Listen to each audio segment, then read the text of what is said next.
บ่ต้องไปสนว่าไผสิมาบ่มาดอกจะไปหาพี่ซ่องสั่งตั้งแต่โบสถ์ศาลาหลายเนาะไปสายใดเฮาว่ามีนบุรี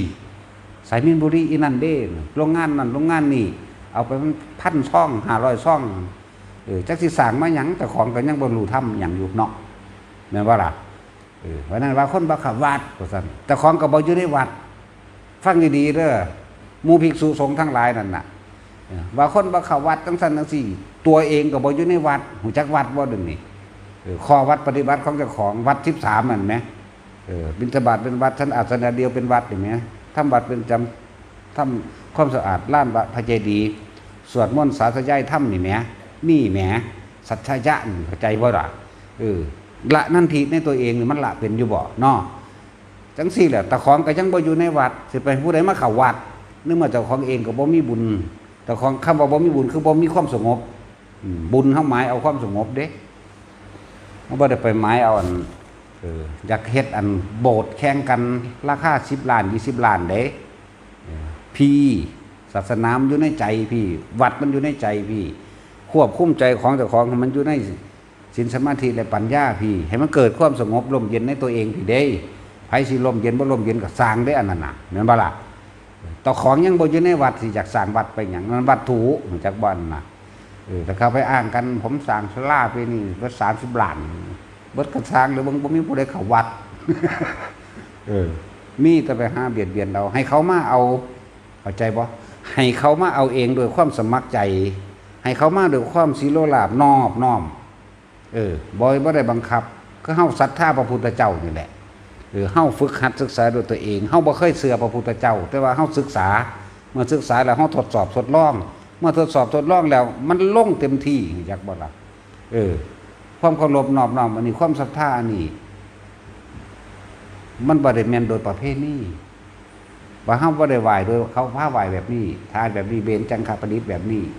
แต่ว่าเฮาไหว้โดยความเคารพนอบน้อมที่มันลงโดยหัวใจเฮาเลยบ่มีไผบังคับพร้อมซีโร่ลาภเข้าใจบ่ซีโร่ลาภมันบรรยายบ่ถือแบบเพิ่นฮู้ได้จังได๋นั่นเฮาก็ไปฮู้ได้บัดนี้จักว่าเฮาไปฮู้คือเพิ่นดอกโอ้ยบ่มีผู้ใดสอนเพิ่นตัวเฮาเองยังมีผู้สอนเพิ่นไผสอนนี่มันลงจักบ่ล่ะเพิ่นฮู้ได้จังได๋ฮู้ได้จังได๋อันหมายถึงว่าเฮาไปพิสูจน์เห็นนำเพิ่นเราได้นี่ตะกี้บ่ได้เชื่อเด้เบิ่งผู้ทดลองเบิ่งเด้บ่ได้เชื่อเด้เถียงอยู่ตลอดทั้งบ่แม่นไปซักซ้วนผู้อื่นมาบ่ให้เชื่อนำเด้บ่เชื่อนี่เบิ่งผู้ทดลองเบิ่งเด้ความหมายเฮานั่นน่ะบ่แม่นไปหาทำลายเด้นั่นแหละ งอกๆแงกๆอยู่น้ำวัดแต่ของเองโลดบ่ต้องไปดิ้นรนทะเยอทะยานอยากได้นั่นมาอยากได้นี่มาดอกเบิ่งผู้นึงหิจักบ่กิเลสตัณหามันเกิดนี่ไหม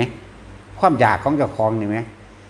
อยากสั่งศาลาหันแล้วสิประดับประดาบังหันบางนี้เราจะเอาไปโอ้ไปอวดไปอ้างมูนี่ไหมอ้างหาพ่อหาแม่มึงบอกแม่นว่าสั่นแต่ของยังบ่มีความสงบลมเย็นอีหยังเลยสิเอาอีหยังไปสงบลมเย็นไผสิมาแนวนั้นแม่นบ่ล่ะบอกแม่งแกล้งปานนี้ล่ะนั่นแหละ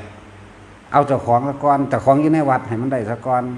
ขอวัด13ข้อนั่นแหมทุดงค์เข้าวัดนั่นแหมถ้าบ่วางสิบ่จักทุดงค์เข้าวัดเฮาบ่จักสำเร็จบางพวกจักบ่ล่ะนั่นแหละบ่จักปฏิบัติเอาให้ตัวนี้บวชเข้ามาแล้วเฮ็ดหยังโดคำแสดงอาบัติเห็นบ่ล่ะสิได้เวลาเฮาสิเข้าลงปาติโมกข์นั่นน่ะเขาว่าอุปโปถึงเพี้ยนไปแล้วเห็นบ่ภิกษุปาติโมกข์ลงปาติโมกข์ต้องแสดงอาบัติแสดงอาบัติแบบนี้สันเข่าต้องพิจารณาอาหารปฏิสังขโยหยังการใส่ผ้าก็ต้องพินทุผ้าหรืออธิษฐานการใส่ผ้าอาบน้ำจังสิก็จะไปป่าหำอาบน้ำเข้าใจบ่ล่ะฟังอยู่เดี๋ยวนี้มันหลายวักอยู่เดี๋ยวนี้ว่าแมงสั่นล่ะ